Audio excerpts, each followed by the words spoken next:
अतुल, देखिए आप लगातार ग्राउंड जीरो पर हैं। संगम की नगरी प्रयागराज में आप हैं, चाहे अखाड़ों की बात हो, संगम नगरी की बात हो, वीवीआईपी घाट की हम बात करें, हर जगह को बड़ी करीबी से आपने देखा। अब कल की जो बैठक होने वाली है उसको लेकर कितनी हलचल नजर आती है? क्या वीआईपी मूवमेंट्स वहां पर रहेंगे? उसको लेकर क्या कोई अलग तैयारी नजर आती है ग्राउंड पर, अतुल?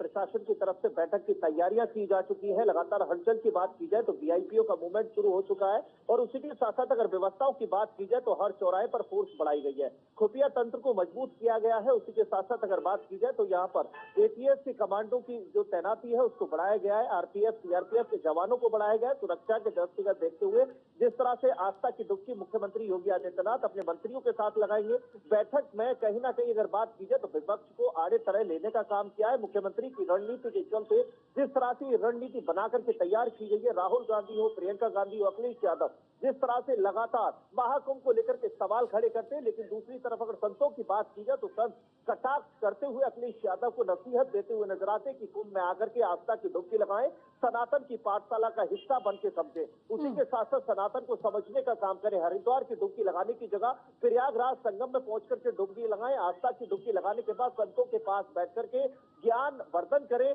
ज्ञान प्राप्त करें। जिस तरह से घर बैठ करके ट्विटर खेलना ठीक नहीं है। लगातार अखिलेश यादव और विपक्ष के नेताओं को संत यहाँ पर खदेड़ते हुए नजर आ रहे हैं। उनके कटाक्षों की अगर बात की जाए, जिस तरह से लगातार विपक्ष हमलावर भारतीय जनता पार्टी पर हो रहा है। 27 के चुनाव के बुलाने की बात की जा रही है, लेकिन वही 19 के चुनाव की अगर बात की जाए तो इसकी कैबिनेट की बैठक में पश्चिम को यहाँ तक इलाहाबाद तक जोड़ने का काम किया था, यानी कहा जा सकता है मध्यांचल पूर्वांचल को मिलाने का काम किया था। उसी के साथ साथ गंगा एक्सप्रेस का बड़ा प्रस्ताव यहाँ पर पास हुआ था। 2025 की अगर बात की जाए, कैबिनेट की अगर बैठक की बात की जाए तो इस यहाँ की संगम नगरी के लिए विकास की गति जिस तरह से चल रही है उसमें तीव्रता देखने को मिलेगी। उसी के साथ साथ अगर बात की जाए तो रोजगार के अवसर बढ़ते हुए नजर आएंगे। महाकुंभ की अगर बात की जाए तो 40 करोड़ से ज्यादा श्रद्धालु पहुंच करके आस्था की डुबकी लगाने वाले। उसी के साथ साथ अगर कल की बैठक की व्यवस्थाओं की बात की जाए तो सुरक्षा के खास इंतजाम यहाँ पर किए गए। पुलिस फोर्स के साथ साथ आला अधिकारियों की बात की जाए तो लगातार आला अधिकारी मीटिंग को लेकर के कैबिनेट की बैठक को लेकर के यहाँ पर निरीक्षण कर रहे हैं।